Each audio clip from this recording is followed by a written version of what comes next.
täna veits teistsugune video, räägin rohkem kui midagi teen. Aga nüüd meil on see aeg jõudnud sinnamaani, et üritame siin selle oma põllukese peal natukene korda luua või kui siit nagu vaadata, siis siuke ülekasvanud põld. Et see on paar aastat siin niitmata vist ja ennem kui seda ära tahaks, või noh, ma tahaks ka ära niitada, aga siin on põhiline probleem on see, et siin on hakanud igasugused asjad kasvama. Ja põhilised asjad, mis mind huvitavad, on näiteks siuksed, ma näitan siit.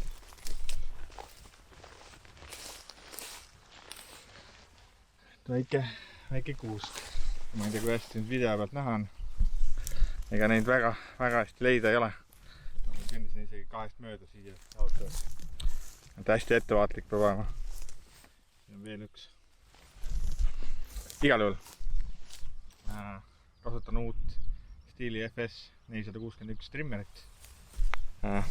Trimmer võsalõikur pigem siis. Ja siin otsas on 300 milline kolmik. Et ütleme nii, et tegelikult siia võiks panna ka suurema isegi.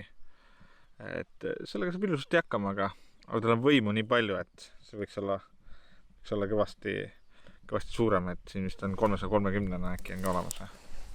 Ma pean seda proovima. Aga jah, võrreldes selle vanema 460-ga, siis 461 on uus Stiili reduktor. Siis on M-Tronic on vist teistsugune, kolmas versioon juba. M-Tronic 3.0 ja ma ei tea, disaini poolest võib-olla veel midagi,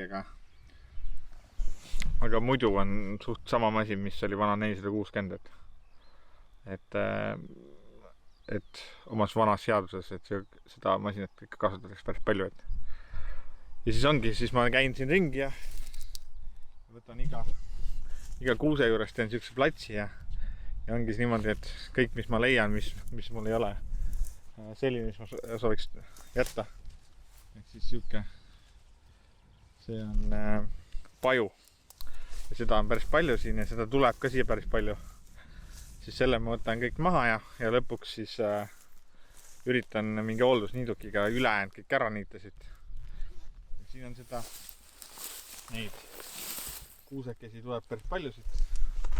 Et ma loodan, et varsti saab siukseks natuke parkmetsa moodi. Ja siis on ka see, et kuna see ongi niimoodi, et sellel on, siin on ümberringi on kõik põllud põhimõtteliselt. Siin on maja. Siis äkki saab siukse väikse tuulevarju ka, et saab sinna nendest puudest asjadest. Sellepärast ma jätangi järgi siia ka vahtra. Et mul on vaher on ka selline, kuidas seda öelda, ta kasvab enamuse ajal põõsaks, et siis on nagu see, et tast nagu suurt mingit puud ei saa, aga tal on head laiad lehed ja siis katab kiiresti ära selle. Ja kuna vaher on siin all on hästi väike, siis ma jätan need järgi, et siin on üks näide ka. Siin on vaher on väike. Aga jah, paju võtab muidu võimust, kui seda ei tee. See on siuke jälle, et nagu vist metsakasvatuslikult on tegelema lollustega. Et siin tuleks ära niita see ja istutada ilusasti rivisse puud ja oleks korras, aga mulle ei meeldi nii. Ma olen nõus siin tegema seda paari aasta pärast uuesti või isegi rohkem, aga las ta siis olla siuke natukene teistmoodi sega mets ja las ta ise tuleb siia. Et tegelikult siin on mets on näha, et eks see sealt loomulikult seemendab. Ja siis ongi see, et kasutame seda kolmiknuga just. Ja seal on see, et tihti arvatakse seda ka, et see siin on üks kuusk siin. See teine.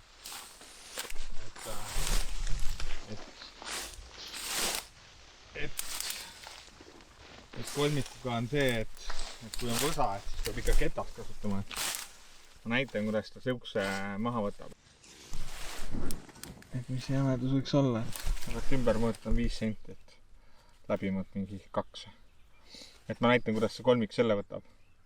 Ja noh, siin ongi see raske, et näiteks ka siukses kohtades on 6 keelt.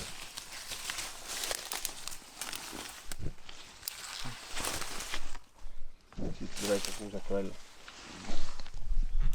Et ma olen arvestanud sellega, et ma pean siingi 3-4 korda siit üle käima ja otsima seda, aga me üritame natuke teha ja ma üritan filmida ka siis samal ajal, kui ma lõikan, et vaatame, kuidas välja tuleb. Näiteks seda ka, et M-troonikute masinate käivitamine lihtne. Alati paar korda pumpa. Siit keerad käivitus või sinna käivitusasendisse, startasendisse. Ja kui gaasi vajutad, siis hüppab ta tagasi. Alguses paned niimoodi käima ja seda võib kasutada ka põhimõtteliselt soojast peast, et mingit vahet ei ole, kas on külm või sooja see masin. Soojast peast võib minna ka käimisasendis käima, aga mina kasutan põhimõtteliselt alati. Ja siis ongi see, et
nii ma siis käingi. Et siin alati midagi jääb sinna ümber ka, aga ei saa väga lähedalt lasta. Sellepärast mulle meeldib see kaitse ka, et ma alati lükkan see kaitsme siia puu kõrvale niimoodi. Siis on see, et ma saan ära lõigata enamus asjad, mis siin ees kasvab ja ei tee puule liiga. Et see, et ma siit selle võliga üle käin, ei tee sellele puule mitte midagi. Nüüd on, siin on näha ka, milline see, kui jäme see on, nüüd on maha lükkasin. Ja see on kolmikuga, ütleme ülemine piir, aga täiesti okei, et mõned üksikud, mis lõigata on, saab sellega ilusasti maha lõigata.